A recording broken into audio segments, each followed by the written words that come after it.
Hello, my name is Michael Green, and I welcome you to the fifth episode of my podcast, Historians in Conversation, which is hosted by the University of Lodz in Poland. My guest today is Dr. Anu Lahtinen, Associate Professor at the University of Helsinki. She holds the position of Assistant Professor in the field of Finnish and Nordic history.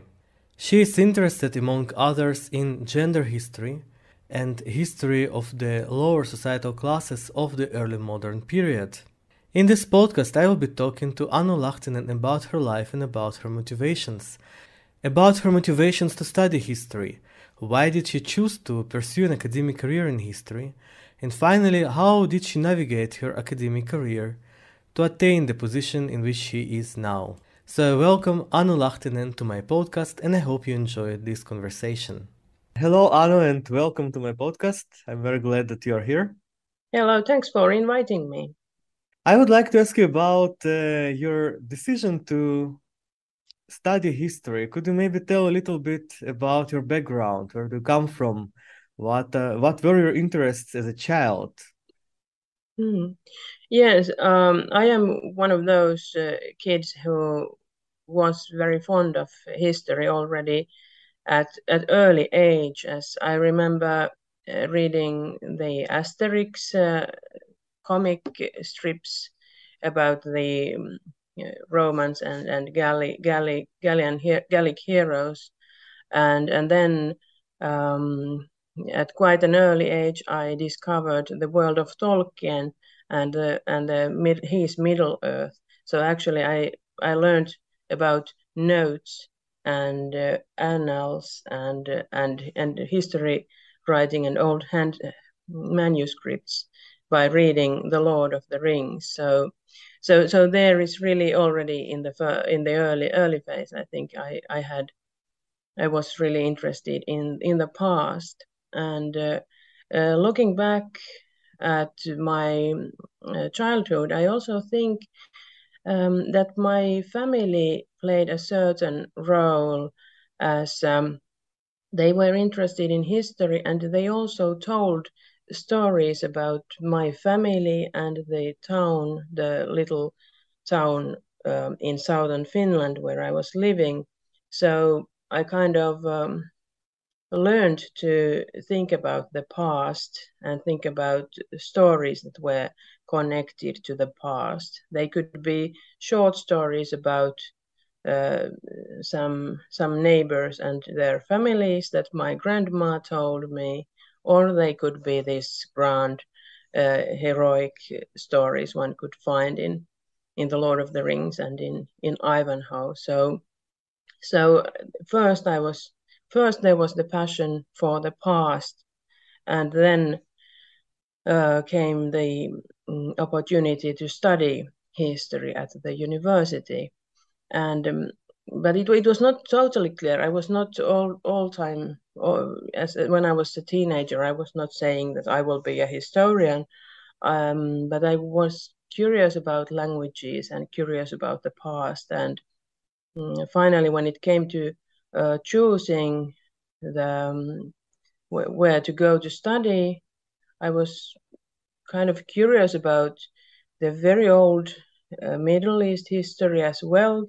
I remember looking at the Assyriology as and Egyptology, but then I thought that, well, I will apply for the more general path of history and see what happens. And that's how it started, with really early interest in the history. Could you tell a little bit about the place where you grew up, about your family? Yes, it was I was living in a town of maybe some 40,000 inhabitants, which in Finland is kind of not small, but not too big either. And What was it called?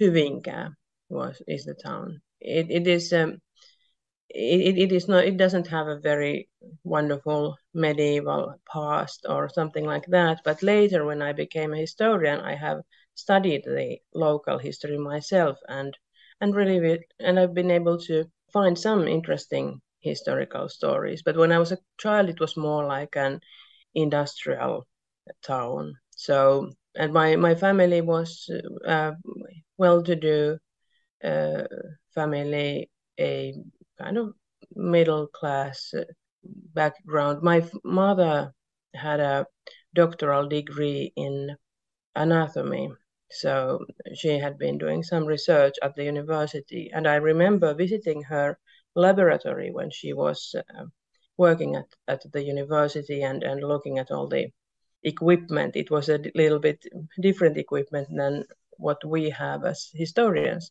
So there was some connections to the university, but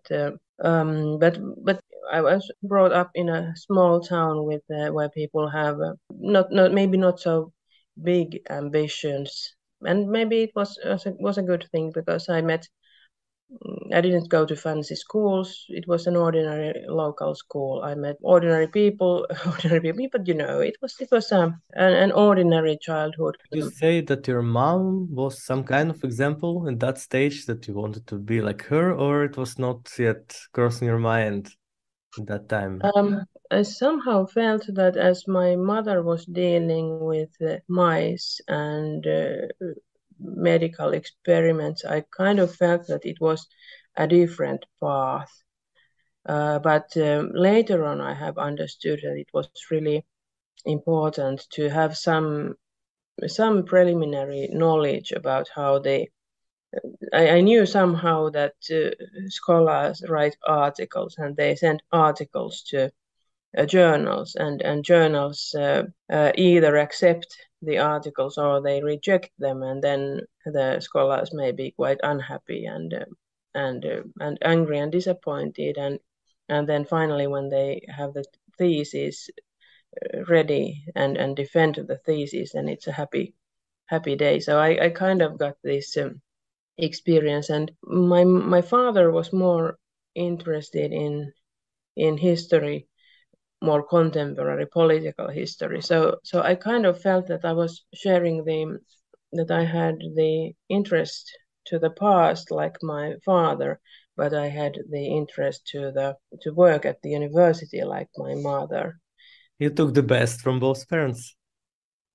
Yeah, well, one could say so. So they were both important, but I guess that as even in Finland, it is not so, or at least in the 1980s, it was not that typical that a woman would work as a scientist at the universities. I guess that it was, in a way, important to see that this was what happened at my family. I wanted also to ask you about the choice of university because you went to the university that I heard about, the first when I heard about Finnish education, University of Turku. And what made you choose Turku and not Helsinki or Oulu or any of the other Finnish universities? Oh yes, that's a good question, and it was an important decision, and I understood the consequences only afterwards. And well, the reason actually is that I had a boyfriend who was studying at the University of Turku. Otherwise, as I was living 60 kilometers away from Helsinki, it would have been most convenient to apply to the University of Helsinki. And nowadays, when there is much more discussion about the ranking of the universities, and when I look at how younger people make their choices, I I kind of think that it might have turned out to be a bad choice not to come to the University of Helsinki, because there are people who don't appreciate other Finnish universities that much. But however, I went to the University of Turku.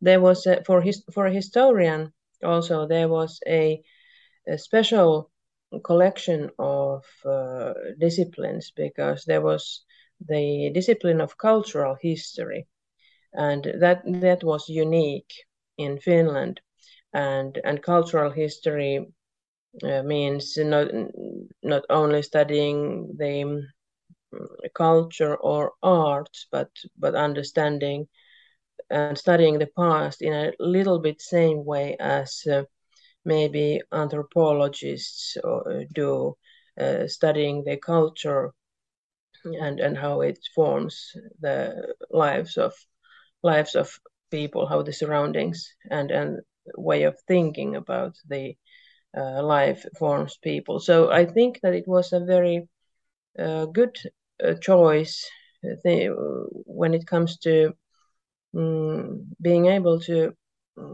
hear about many theories and discussions that I might not have heard of if I had come to the University of Helsinki, because here the focus is more maybe on the focus is a bit different. It maybe goes more towards social sciences or other ways of studying history, and also I thought that the University of Turku was very.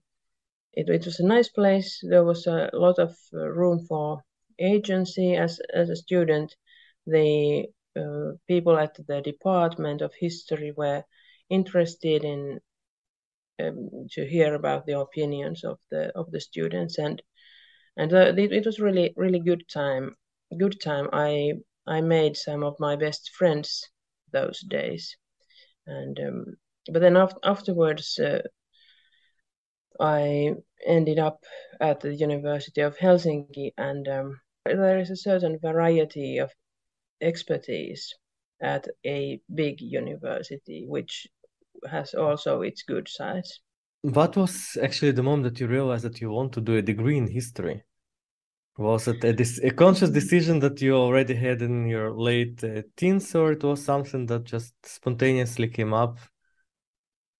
Was I it think it a was conscious decision? That's what I'm trying to see. If you were set really to study history, or it was okay, well, history is interesting, let's do that. I was set to study history. Those days there was an exam to get in, and in my final year at school, I was really reading most of the days those books that were to be used in the entrance examination. So at that point, I was really like decided that I want to study history. As an alternative, I also applied to study archaeology, and I got in to archaeology as well, but I decided to choose history because I thought that it's more broad, that I could later maybe go back to archaeology. And I have always remained interested in archaeology as well, but I was kind of decided that I want to study history, and but it was not it was a decision that I made sometime in the final year or the year before that, because I remember that that some years before entering the university, I had been studying guidebooks about language, studying languages, and as I said, studying Assyriology or something, a special field related to history. And then you continued your PhD, in fact, in this European doctorate program, which was, as far as I understand, combination between several European universities. If you could say a few words about that, but also again, why did you decide to continue into academia and not just, I don't know, become maybe a librarian or a school teacher, or do something else as many students do after they finish their bachelor's and even master's? Yes. Yeah, well, that is a good question, and during my first years when I was studying history at the university, I had also these alternative plans. It was not so easy to find a job in the early or mid 1990s, so I was prepared to do genealogical studies or go to work at the archives, but then I was also actively thinking about doing research, and I think that here actually my mother gave a very important advice, which was based on her working at the university, because I remember that I was talking with her about doing research, and she said that it would be important to get into scholarly networks and meet people and go to seminars, and I started to do that. There was a historical society in Turku, and there were other open seminars for all students and researchers. I went there, and I kind of naturally started to make connections with researchers, and I think there I little by little got into scholarly conversation, so that at some point the people at the department also started to notice that this student is a person who might be a good doctoral student. Then I also accidentally heard about a historical project. The Association of Students of Pharmacy was searching for somebody to write their history. And then when I heard of this in a regular conversation, I stood up and said, "Hey, I can do this. I can do this." So so at my third year doing my studies, I was also already doing some commissioned research, and then my older colleagues started to tell me about some projects that they were applying funding for, and then I was in the system. And so it was quite at the end of my studies at the university, it was already quite clear that I was interested in taking the PhD and going forward with my doctoral studies, but it was already and always it was unclear whether there would be funding. So it has always been funding something like between 1 year or 3 years funding. So I could not really make a decision that I will do this for the rest of my life, but I thought that I will do this as long as it is possible and as long as it is interesting and I get funding somewhere. I was curious about the past, and I felt that I could say something more about the late medieval, early modern history of Finland and the Nordic countries. Well, I think your mother's advice was probably the wisest that you could have gotten, and it's important to remember and say it always. Networks are the key for success. Without networks, it's impossible.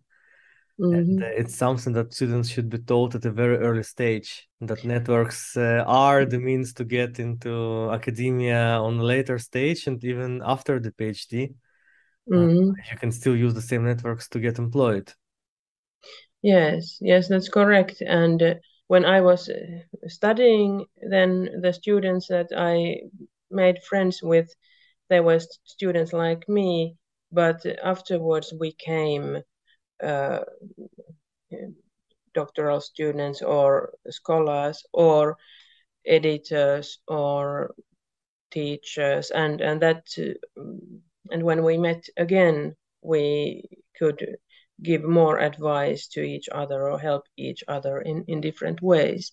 Yes, so I think that was it was a really important thing to say, and my mother said it casually, and she did not follow up or ask me later on, did you make friends? Did you get to networks? But I think the basic idea was there. And I could also say that I remember that I felt that it was a little bit scary. I went to some seminars with established scholars, or I thought they were established scholars. Some of them told later that they were doctoral students who were very afraid themselves. But and I felt sometimes at first I felt lonely or scared or thought that maybe I'm in the wrong place. But little by little, I learned more about topics. I learned more about people. I learned more about how to discuss with people, and then going abroad also that opens up new different ways to, as you certainly have noticed. One thing that I think is important to kind of understand that one can make and one should make plans and try to get to networks and so on.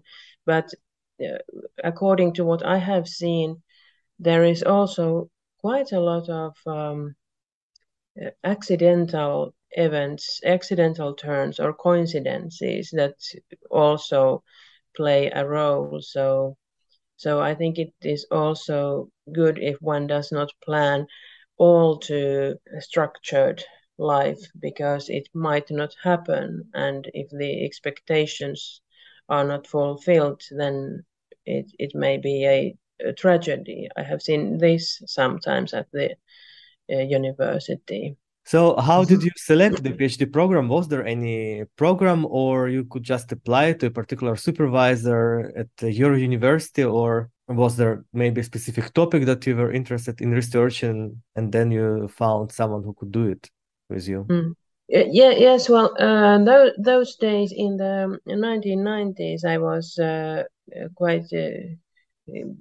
In the 1990s, the women's history and gender history was quite popular, and also a new topic. And I thought, when I was reading the late medieval Finnish documents and 16th century Finnish documents, letters and contracts and sales of landed property, I felt that I could tell about women's role in this material. And at the University of Turku, and this is also why it was a very good thing that I was studying in Turku, there were several scholars, a little bit later, even professors who were interested in studying this Finnish past from the point of view of women's history. So that was also one of the things that were important. I had a feeling that I could say something, study something, and say something that had not been studied that much before, but I didn't really have that clear an idea about going to a certain professor and the programs or teaching doctoral students. That was quite haphazard those days. Maybe that was why I got interested in this as I started at the University of Turku. And then I learned from the international services about this exchange possibility. And I felt that I would like to learn a little bit more about how one could do this study in the Netherlands. What are doctoral students doing abroad? In what are different students coming from different countries doing? So then I applied for a position at as an exchange scholar at the University of Groningen for 1 year, and it was part of a program that eventually gave me the European doctorate degree.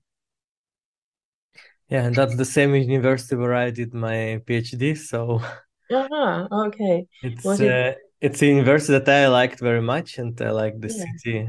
I think it was really, really great time, and the Dutch students, the Dutch colleagues are very welcoming. Yes. Yes, I also thought that it was a really, really nice place to go. And I don't know how you see the Dutch people, but as the Finns are and were back then in the some 20 years ago, a bit stiff and not so talkative. It was quite refreshing to be among Dutch people who were more talkative, more opinionated, and wonderful nomads with bicycles. It was the bicycle culture was absolutely amazing. It was a wonderful experience. I agree. I also loved the fact that I could bike anywhere within the city and outside the city. And I'm sure you had the opportunity to go outside of Groningen by bike. To me, it Yes. was really a new way of studying, also because they had very theory-oriented study, and I found it interesting and very new. Yes, yes. I also thought it was really nice to be there, and also there I had a supervisor Anneke Mulderbacker, and she was more goal oriented than my supervisors back home, who were more like, oh well, let's see, write something when you have time. My Dutch supervisor, she was quite. And she wanted me to send her text once in a month or so, and to build a proper structure for the doctoral thesis. I was writing monograph thesis, and I thought that was also very important because then I found a new way of working around a thesis, and I had to explain my work in English, and for a person who did not know Finnish or Swedish sources that well, so it was a very good experience, both socially and thinking about the how to learn to argue and to express one's opinion and results. I think that this way of writing a PhD as a monograph, which you have to think about from the very start and have a plan for that book with a concrete goal at the end. Yeah. I personally find it a great thing because it's something that gives you some kind of structure into your research. And of course, you can change things, but you know where you're heading at. And not just collecting material, but collecting material already thinking, okay, this might fit into this part and this might fit into another part. And you make maximum use of what you get. Yes, yes. That's correct, and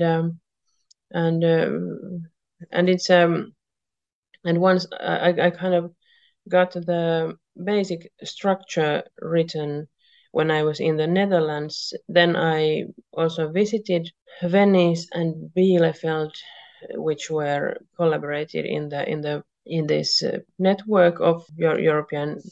It was a program funded by EU, and then when I came back home, I continued some archival research and continued to write the doctoral thesis, and there was still a lot to do, but I think it was very good. And again, here we have kind of I had some plans. I was thinking that it would be good to go abroad, but it was a bit of a coincidence that a person who I knew at the International Affairs Office at the university happened to send information about this program, and by then it was like 1 week left to send in an application. So I was a little bit in a hurry when I applied originally for this position in Groningen. So I had some plans, but then also when the chance came, I followed the possibility, but it might have been some other possibility that I might have chosen. So there always a little bit something happens by coincidence or maybe a little bit accidental. Well, some people say that there are no really coincidences and accidents, that we are actually planning them somehow, but I agree. I think that the chance plays a great role in one's life. And then when you finished your PhD, I see on your CV that you have been doing a lot of different things up until the moment that you actually got a full-time position. Could you tell a little bit about that? How was the time for you personally? Because changing positions and looking for projects and applying and probably also getting rejections, it's something that is not that easy to deal with. And I wonder if you could share a little bit, what was your strategy, if you had one? Yeah, well, I guess that my supervisors were a little bit mad at me at some point, because I got interested in so many topics and networks and projects that it took a little bit time from writing the actual doctoral thesis. So I guess that my strategy was kind of to go to many interesting directions. And when I heard about some interesting book projects with articles in it, then I was happy to join in. I was writing, for example, we had some book projects on the history of servants in Finland and history of nobility, and I think that often one thing led to another.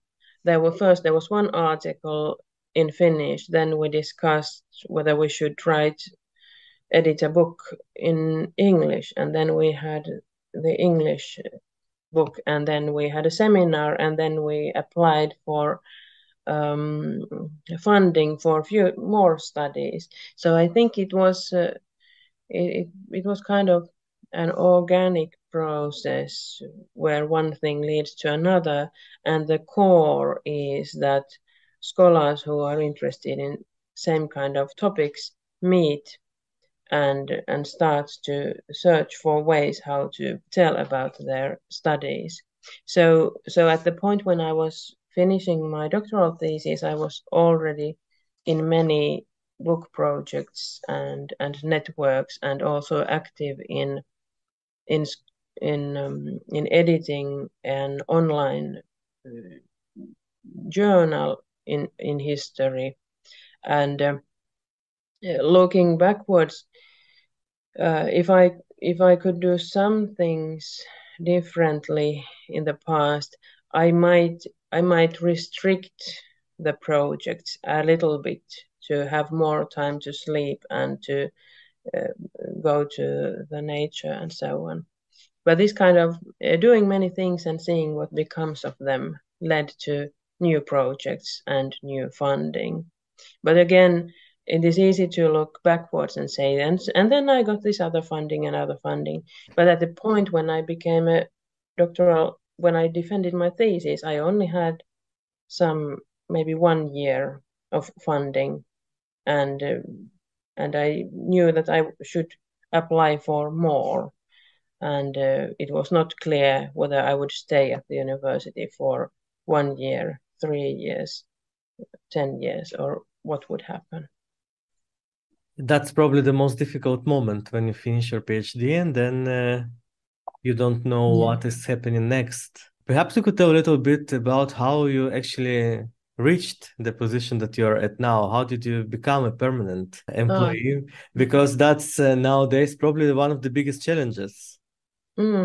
Yes, it is. It is a complicated thing, and it is sometimes it feels that it's getting all the time more complicated. But I think that one crucial thing was that I did apply for many positions, and there was one position as a lecturer at the university which I applied for, but I did not get it.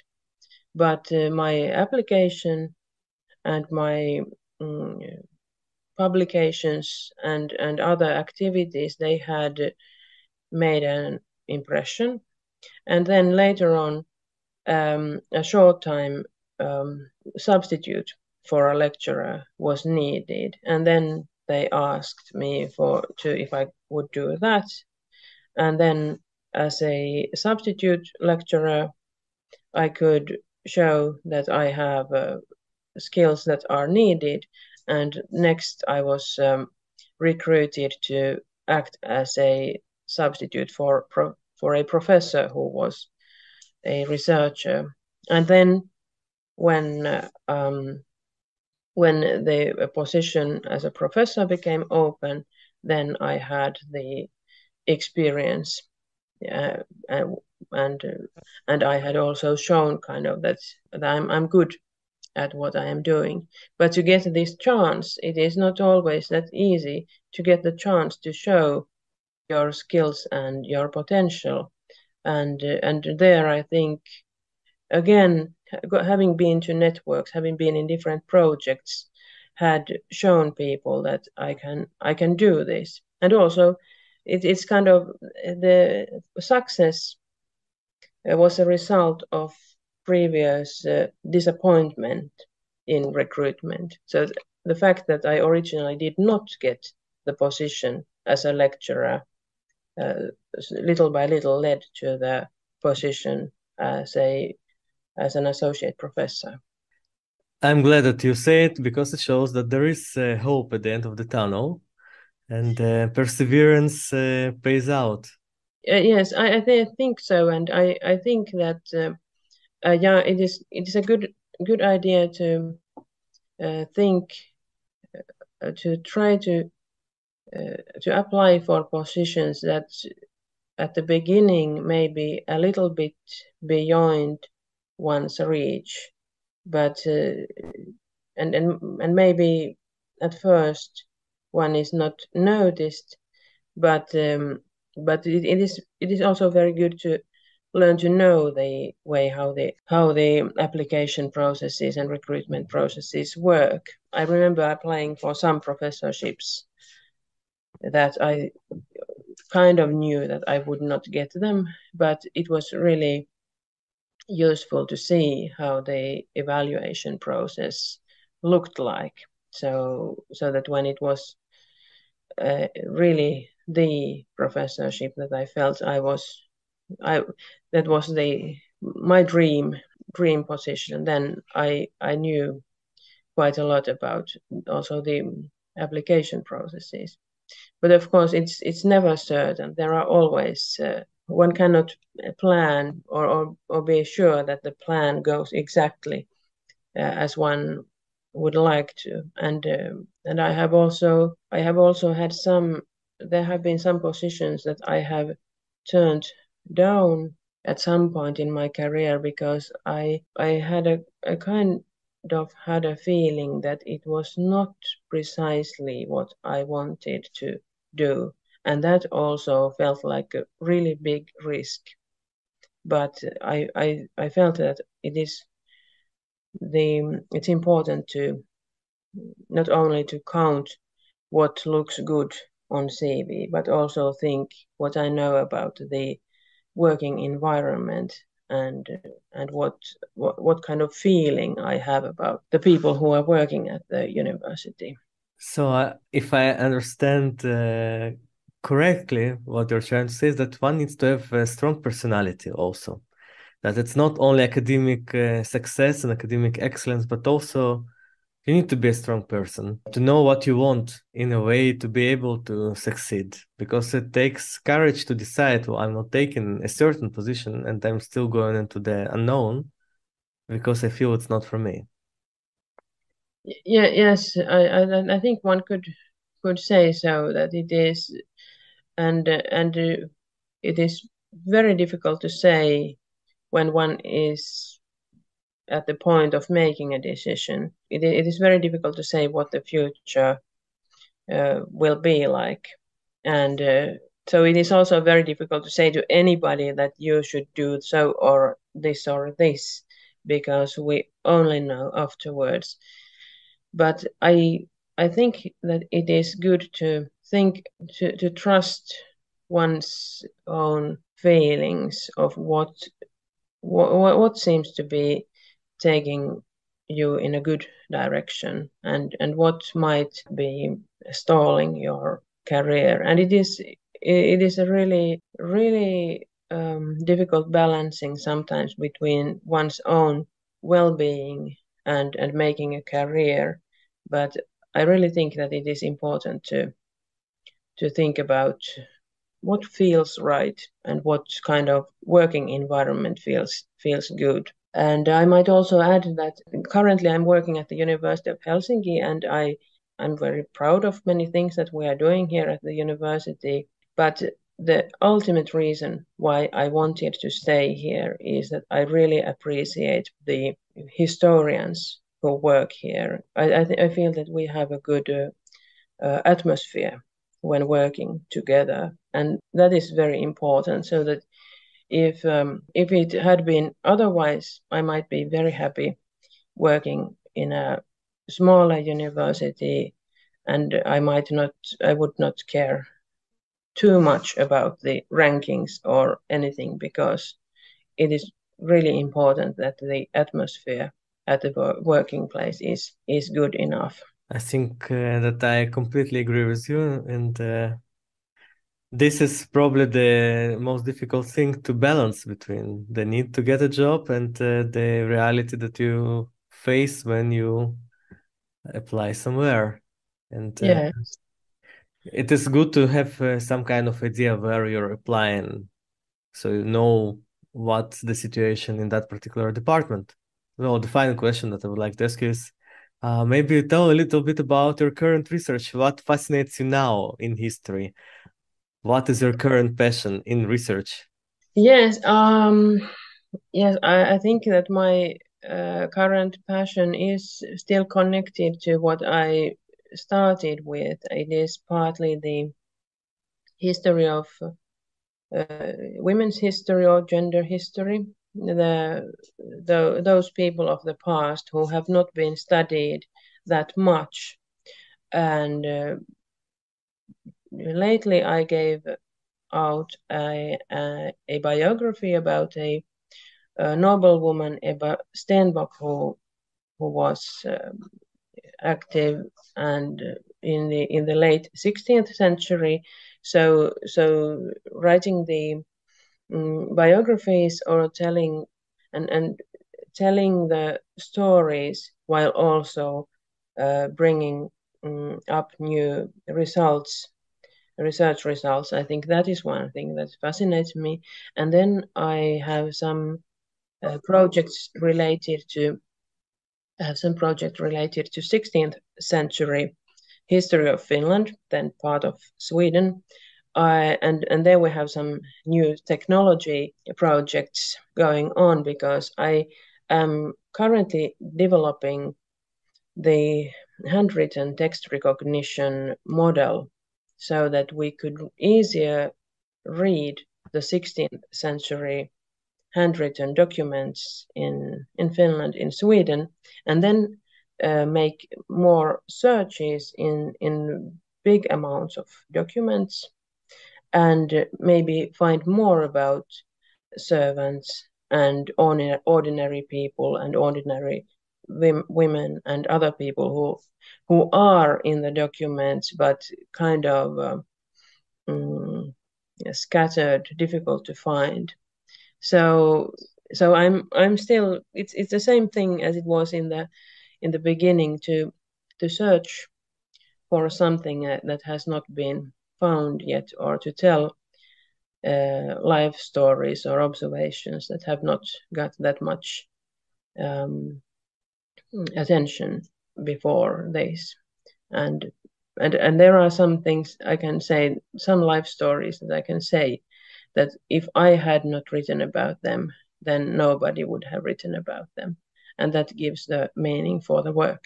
I think that when you continue being fascinated for so many years by the same topic, well, broad topic, then it means that you are truly passionate about what you're doing. And that's probably the thing that motivated you through the years. There's some kind of fire that is burning and makes you move forward and not be content with just simple things. So Yes, I definitely think that there is some kind of it's a continuous search, and one then maybe you find some information, but then you continue to wonder, is this all I can say? Is there something I can't see? Is there something more I could find? So it's and then we come to back to the passion, so that to become a historian, it maybe it doesn't require passion for history, but I think it helps and motivates a lot. thank you very much for this very, very interesting conversation. And I wish you a lot of success in your future research. Well, thank you for inviting me. It was really interesting to have this discussion and to get the chance to elaborate my experiences. I hope that they can be of some interest for other people too. Thank you very much.